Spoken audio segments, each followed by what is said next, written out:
भारतीय जनता पार्टीचा राष्ट्रीय कार्यक्रम चालू आहे, ज्यामध्ये क्लस्टरच्या 3 लोकसभांच्यासाठी एक नेता हा पूर्ण देशभर प्रवासाचा कार्यक्रम ठरला आहे, ज्यामध्ये आमचे राष्ट्रीय अध्यक्ष माननीय नड्डा साहेब, माननीय गृहमंत्री अमित शाह साहेब, माननीय रक्षा मंत्री राजनाथ सिंग साहेब हे सर्व देशातील 3-3, 4-4 लोकसभेचं एक क्लस्टर जे बनणार आहे त्या बैठका घेणार आहेत। त्या अगोदर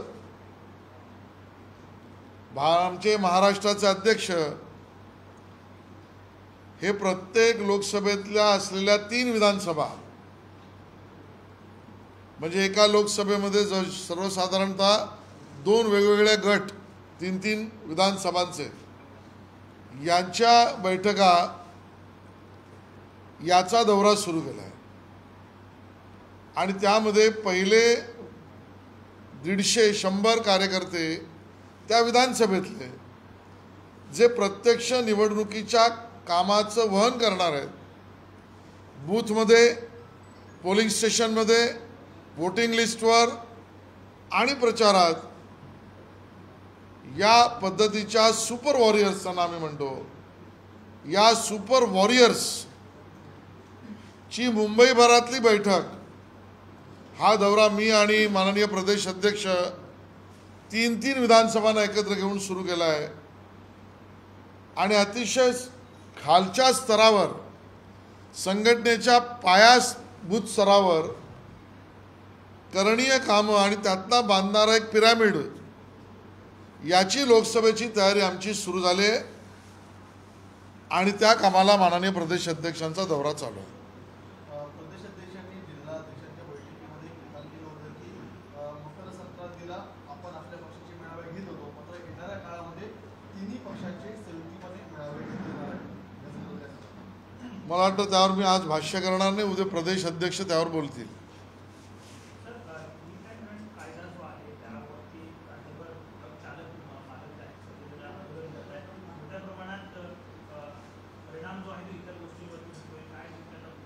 नाही, कायदा समजूनही घेतला पाहिजे आणि कायदा करणाऱ्यांनी लोकांनाही समजलं पाहिजे, एवढीच मी प्रतिक्रिया देईन।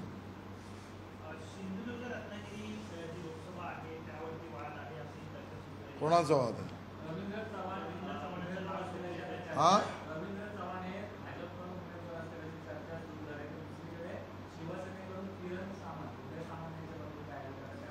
मला वाटतं भारतीय जनता पक्ष, खरी शिवसेना एकनाथ शिंदेजींची आणि अजित पवारांची राष्ट्रवादी काँग्रेस, RPI आणि अन्य मित्रपक्ष यांच्यामध्ये जागा आणि जागेवरचा उमेदवार यामधला कुठलाही वाद नाही।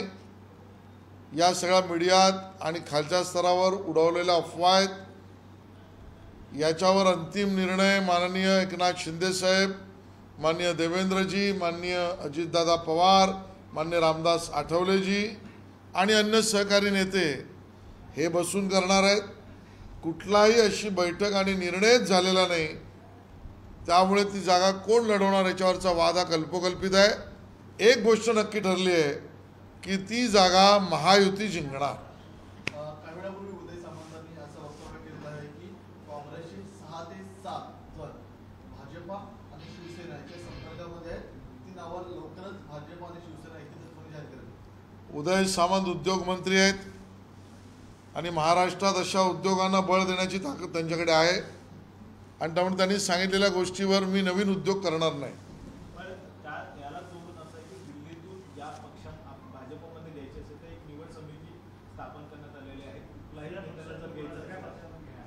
तर दुसऱ्या पक्षातून घेण्यासाठी एक निवड समिती आता स्थापन केलेली आहे। होय, मग कोणाचा क्रायटेरिया? सगळ्या गोष्टी सार्वजनिक नाही सांगू शकत आम्ही। निवड समितीला निवडण्याचं काम करू द्या, पण एक नक्की आहे की समोर लोकसभेच्या निवडणुकीच्या प्रचाराच्या वेळेला शोले तरी बरा होता, आधे इधर आधे उधर, आधे मेरे पीछे, बचे हुए मेरे पीछे, या वेळेला तर त्यांना आधे उधर आणि पिछे तिन्हीकडे दिसणार नाही, एवढं नक्की आहे. संजय राऊत असे म्हणाले की वेळ आली तर पंतप्रधान नरेंद्र मोदी दक्षिण ध्रुवावरती सुद्धा प्रचाराला जातील. जातील ना, अडचण काय. संजय राऊत यांनी दिवसा ढवळ्या घेऊ नये, काय ते मी तुम्हाला सांगितलं, एवढीच आम्हाला त्यांना सूचना आहे. आणि त्यामुळे जोपर्यंत ते गांजा चिली में शस्त्र सोडणार नाही तोपर्यंत त्यांच्या म्हणण्यावर कोणाचा विश्वास ठेवणार नाही. मोदीजी आमचे नेते आहेत, मोदीजी देशभर प्रचार करतात, त्यांच्याकडे तोंड नाही, नेता नाही, कार्यक्रम नाही. मग ही पोटातली मळमळ आहे संजय राऊतांची, आणि त्या मळमळीवर जालिम उपाय आहे. तो हवा असेल तर त्यांनी मला फोन करावा. भाजप आणि विशेषतः महायुतीच्या बैठका एकीकडे सुरू झाल्या, दुसरीकडे शरद पवारांनी देखील आता त्यांच्या पक्षावर पक्षात किती कार्यकर्ते आहेत? शरद पवार साहेबांनी पहिले स्पष्ट करावं, त्यांच्या पक्षामध्ये किती आमदार आहेत, किती खासदार आहेत, किती जिल्हाध्यक्ष आहेत. हे पक्ष मुळात आहे का तो गट आहे? मला वाटतं अजूनही उद्धवजींनी शरद पवार साहेबांना तो गट आहे याच्यावर सत्यावर यावं लागेल. सर, राज्यातील उद्योग बाहेर जातात त्यामुळे अनेक टीका होताना दिसले. मात्र आता महानंद डेअरी सुद्धा राज्याबाहेर संस्थेला चालवण्यासाठी देण्याचा निर्णय तो संचालक मंडळाने घेतला. लवकरचा प्रस्ताव सुद्धा सगळ्या गोष्टी यात हादांत खोट्या आहेत. महाराष्ट्राबाहेर एकही उद्योग गेला नाही. उलट महाराष्ट्र आजही देशात नंबर अव्वल 1 उद्योगधंदे आणि गुंतवणूक याच्यात आलेला आहे. महाराष्ट्रात जे उद्योगधंदे येतात त्यांच्या विरोधात आंदोलन करण्याचं काम उभाटा करते. इथल्या रिफायनरीच्या विरोधात आंदोलन उभाटा, इथे येणाऱ्या अन्य प्रोजेक्ट कोकणातले त्याच्या विरुद्ध आंदोलन उभाटा, इथे कुठलाही नवीन प्रोजेक्ट आला की त्याच्यावर विरोध करायचं काम उभाटा. त्यामुळे राज्यातला कुठलाही उद्योगधंदा जर बाहेर कंटाळून गेला असेल तर त्याला जबाबदार उभाटा आहे. महानंद डेअरी चालवण्यासाठी राज्याबाहेर यातली माहिती मला माहीत नाही, मी काही सरकारचा प्रवक्ता नाही. सर, असदुद्दीन ओवैसी असं म्हणतायत आता त्यांच्या तरुणांना, त्यांच्या समाजातील तरुणांना, की आपली एक मस्जिद तर गेली, मात्र आता बाकीच्या मस्जिद आपण आपल्याला सांभाळला हव्यात, असं असदुद्दीन ओवैसी म्हणतात. राम मंदिरावर कुठेतरी त्यांनी आता एक टीका केली. आणि ते कोण टीका करणार आहे? राम मंदिर भव्य बनलंय, ते श्रद्धेचं स्थान आहे. मुंबईत आणि पूर्ण देशात अक्षत वाटप कार्यक्रम सुरू झाला आहे. जे 22 तारखेला निमंत्रित आहे त्यांना निमंत्रण मिळत आहे, जे कोपऱ्यात बसलेत त्यांना निमंत्रण मिळत नाही. आणि त्यामुळे या सगळ्यांना आनंदोत्सव जनता करते. पण त्यांनी मशिदी आता आपल्या सांभाळा, एक मशीद. मला वाटतं कुठल्याही भावना भडकवायचं काम कोणीच करू नये. ओवैसींचा जुना धंदा आहे, त्याने तो बंद करावा. संजय राऊत असं बोलत की आम्हाला अयोध्येच्या निमंत्रणाची आवश्यकता नाही. अरे देते कोण? आवश्यकता नाही देते कोण? त्यामुळे अंगूर खट्टेवाला धंदा संजय राऊतांनी करू नये. संजय राऊत यांना अंगूर खट्टेचा धंदा बंद करावा. तुमचा राम मंदिराच्या उभारणीशी संबंध नाही. राऊत उद्धवजी कधी त्या आंदोलनात नव्हते. उद्धवजी आणि संजय राऊत यांनी याच्यावर टीका केली आहे. आणि मी पुन्हा म्हणेन, ज्या कोठारी बंधूंनी, रामसेवकांनी, कारसेवकांनी स्वतःचं बलिदान दिलं, त्यांचा खून मुलायम सिंगच्या समाजवादी पक्षाने केला, त्या समाजवादी पक्षातल्या मुलायम सिंगाशी हात मिळवणी उद्धवजी आणि संजय राऊत यांची आहे. त्यामुळे रामभक्त, कारसेवक, कोठारी बंधूंच्या खुनाच्या रक्ताने ज्या समाजवादी पक्षाचे हात रंगलेत त्याच्याशी हात मिळवणी केली आहे उद्धवजींनी. आणि त्यामुळे उद्धवजींच्या हातालाही राम भक्तांच्या, कारसेवकांच्या खुनाचं रक्त लागलंय. नाही त्या भानगडीत संजय राऊत पडू नका. सर, जागा वाटपाबद्दल उद्धव ठाकरे आणि काँग्रेसचे पक्षश्रेष्ठ यांच्याशी चर्चा झालेली आहे आणि त्या संदर्भात उद्धव ठाकरे बोलण्यासाठी आता दिल्लीला देखील जाणार आहेत. चांगलंय. यापूर्वी तर आमच्याबरोबर असताना आमच्याकडे या, बंगल्यावर या पद्धतीचा अहंकार दाखवणारे आता सरपटत दिल्लीला चालले आहेत. त्यांना सरपटत दिल्लीला जाऊ दे, कुर्निसात घालू दे. महाराष्ट्र हे बघतोय की आज ठाकरेंचा शिवसेना गट स्वतःच्या जागासाठी, जिंकण्यासाठी, मदतीसाठी देशभर सरपटतोय. आणि आमच्याबरोबर ज्या वेळेला होते त्यावेळेला महाराष्ट्राचा मान आणि स्वाभिमान ठाकरे कुटुंबाचा मान आणि स्वाभिमान हा भारतीय जनता पक्षाने टिकवला होता. स्वस्वार्थासाठी आणि स्वतःच्या मुख्यमंत्री पदाच्या खुर्चीसाठी लोलुपता केवढी होते हे उद्धवजींनी आज दाखवलेलं आहे. जितेंद्र आव्हाडांची एक मुलाखत झाली. या मुलाखतीमध्ये जितेंद्र आव्हाडांनी असं म्हणलं की वर्षानुवर्ष अजित पवारांनी पक्षामध्ये फक्त दादागिरी केली, फक्त दम देण्याचं काम केलं. या व्यतिरिक्त काय केलं नाही. मला सगळ्यात पहिलं त्यांच्या मुलाखत कोणी घेतली हे बघायचं आहे, कारण ते मुलाखत देण्यासारखे आहेत असं वाटलंय, त्याचा मला सत्कार करायचा आहे. सर, हिंदी में जान लेना चाहते हैं, आपका लोकसभा जो सीट है मुंबई की, उसको लेकर मीटिंग चल रही है. महाराष्ट्र में भी लोकसभा चुनाव को लेकर तैयारियां बीजेपी की तरफ से कंटिन्यू हो रही है. मीटिंग्स का दौर जारी है, क्या कहना चाहते हैं? भारतीय जनता पार्टी का राष्ट्रीय कार्यक्रम है, वहाँ पर 3 या 4 लोकसभा का एक क्लस्टर बना है. उस पर हमारा राष्ट्रीय नेतृत्व स्वयं आके उसकी बैठकें लेकर प्रवास करने वाला है. माननीय नड्डा जी, माननीय अमित शाह जी, माननीय राजनाथ सिंह जी और अन्य नेता ये हर क्लस्टर में जाने वाले. उसके पहले महाराष्ट्र में हर एक लोकसभा के 2 हिस्से करके 3-3 विधानसभाओं की एक बैठक, लोकसभा चुनाव की तैयारी, मजबूतीकरण बहुत ही स्थानिक स्तर पर करने के लिए हमारे प्रदेश अध्यक्ष बावनकुळे जी और मैं मुंबई में 6 के 6 लोकसभा का प्रवास आज से शुरू किया है. हमारे दृष्टि से लोकसभा चुनाव की तैयारी के लिए आवश्यक करणीय काम स्थानिक स्तर पर करने की काम की शुरुआत हमारी हो चुकी है.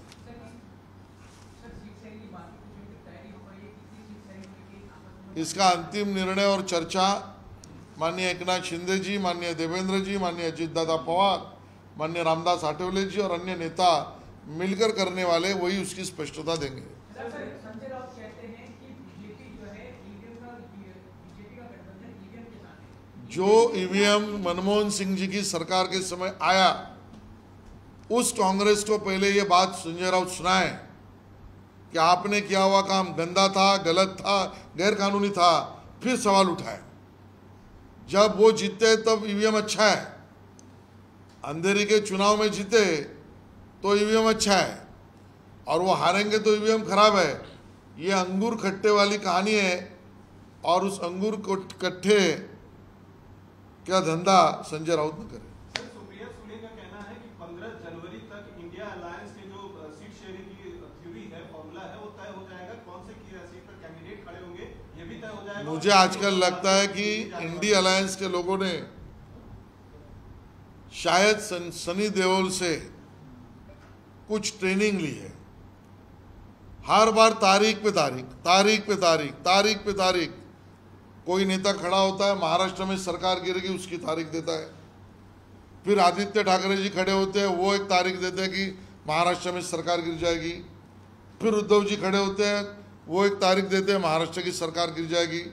संजय राउत तो रतन खत्री के आंकड़े ही देते हैं. तो इसके लिए सनी देओल से उन्होंने ट्रेनिंग ली होगी. शायद अभी उसमें सुप्रिया सुले जी भी गई होगी. और ठाकरे जी का कहना है कि अयोध्या का निमंत्रण नहीं भी मिला तो भी उनको कोई देने वाला नहीं है. मिला बिला का विषय नहीं है, उनका कोई संबंध नहीं है. उनका राम मंदिर निर्माण से कोई संबंध नहीं है. संजय राउत और उद्धव ठाकरे जी ने राम मंदिर निर्माण के लिए चेष्टा की है, बदनामी की है. राम सेतु एक काल्पनिक कहने वाले कपिल सिब्बल से दोस्ती की है. और सबसे संगीन और गंभीर तो विषय ये कि जो हमारे राम सेवक, कार सेवक कोठारी बंधु, जिनको शरयू नदी के नज़दीक कार सेवा करने गए, इसके लिए जिस समाजवादी की सरकार मुलायम सिंह जी ने गोली मारकर उनकी हत्या की, उस समाजवादी से उद्धव जी ने हाथ मिलाया है. तो समाजवादी परिवार के हाथों में जो राम सेवक, कार सेवकों की हत्या का खून लगा है, वो खून अभी उद्धव जी के हाथों में भी लगा है. उनको निमंत्रण का विषय ही नहीं आता है, कल्पना भी न करें. ओवैसी कहते हैं कि एक जो है मस्जिद हमसे छीन ली गई थी. कौन बोल रहा है? ओवैसी हैदराबाद में उन्होंने कहा कि एक मस्जिद हमसे छीन ली गई थी, इसलिए मैं मुस्लिम युवाओं से कहूंगा कि मस्जिद जाना जारी रखें, नहीं तो ये सिलसिला आगे भी चलता जाएगा. ओवैसी भावना भड़काने का धंधा न करे और सुप्रीम कोर्ट की बदनामी न करे. बस इतना ही हमको उनका कहना है. तर शेवटचा संजय राउत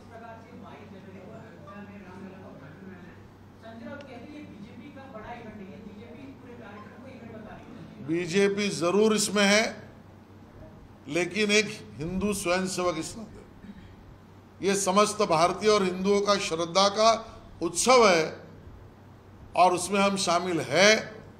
जो शामिल नहीं होने वाले, जिन्होंने उसकी बदनामी की है, उसमें पहला आरोपी संजय राउत है, जिन्होंने राम वर्गणी की भी चेष्टा की है। इसके लिए संजय राउत राम भक्त विरोधी है, राम मंदिर विरोधी है और उनको इसके बारे में सहना पड़ेगा। सर, नाना पटोले कहते हैं कि बीजेपी की तरफ से जो सांसदों को लेकर सर्वे शुरू किया गया है, वो कितने भी सर्वे करवा ले, इस बार पैकअप जो है महाराष्ट्र से बीजेपी का होने वाला है। महाविकास आघाड़ी 48 में से 45 सीट जीतने वाली। सपना देखने के लिए जीएसटी नहीं है। नाना पटोले सपना देखे और सोते रहे, हम जीत जाएंगे। सर, पंतप्रधान नरेंद्र मोदी आता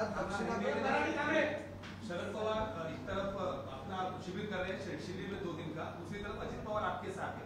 सीट शेयरिंग के लेकर एक चर्चा शुरू रहती है और दूसरी तरफ शरद पवार की पार्टी पूरा मतलब अपनी अपनी तैयारी में लगे। कैसे देखते हैं आप? नहीं, कितने लोग बचे हैं तैयारी करने के लिए, ये तो बताएं। पार्टी कौन सी है, चिन्ह क्या है, कुछ तो बताएं। अपने अपने पार्टी, अपने अपने गुट का काम कोई भी कर सकता है और इसके लिए मैं उनके ऊपर कोई ज़्यादा टिप्पणी नहीं करूंगा। प्रयास करने में कोई अड़चन नहीं है। जीत हासिल पवार साहब आपको कतई नहीं होने वाली है। सीट शेयरिंग के लिए उद्धव ठाकरे और संजय राउत सोनिया गांधी से दिल्ली जाकर मिलेंगे, अंतिम निर्णय वहां पर होगा महाविकास आघाड़ी का, वो कैसे? देखिए, महाराष्ट्र के ठाकरे परिवार पहले कहते थे कि हमारे पास आकर चर्चा करिए। जब हमारे साथ थे तो अहंकार के परमोच्च थे, बंगले पे आओ चर्चा करो। अब रेंगते हुए दिल्ली की तरफ जा रहे हैं, कुर्निसात करने के लिए दिल्ली की तरफ जा रहे हैं।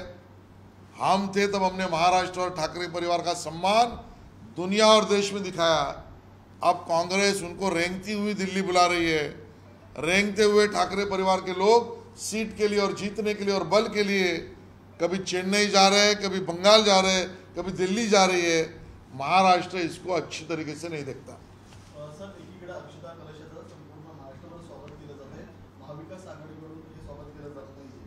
आता दुसरीकडे राष्ट्रवादीचे जयंत पाटलांनी उत्साहात मोठ्या जोशात स्वागत करा असं म्हटलेलं आहे. यावरती संजय शिरसाटांनी असं म्हटलंय, महायुतीमध्ये फक्त जो मंत्रिमंडळाचा विस्तार राहिलाय तो जयंत पाटलांमुळे राहिलेला आहे. येणाऱ्या काळात त्यांचा देखील पक्ष प्रवेश होईल. यावर आपलं काय म्हणणं आहे?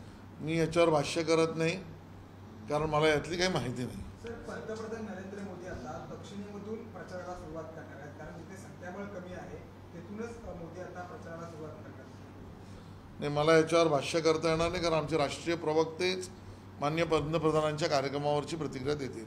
सर, जयराम रमेश जो है इलेक्शन कमीशन को एक लेटर लिखते हैं और ईवीएम को लेकर वो अपनी संशय प्रकट करते हैं, मीटिंग की बात करते हैं कि वीवीपैट का जो प्रोसेस शुरू किया गया था उसको सही तरीके से इम्प्लीमेंट नहीं किया जा रहा है। इसको किस तरीके से देख रहे हैं कांग्रेस के सीनियर? देखिए, हारे तो अंगूर खट्टे। जयराम रमेश जी तेलंगाना का चुनाव जीते, वो कौन से मशीन में जीते? क्या पहले वो उसका त्याग पत्र देंगे क्या? तेलंगाना का चुनाव जिस मशीन से जीते वो मशीन गलत था, ये पहले जयराम रमेश कहे, फिर सवालिया निशान खड़ा करें। धन्यवाद।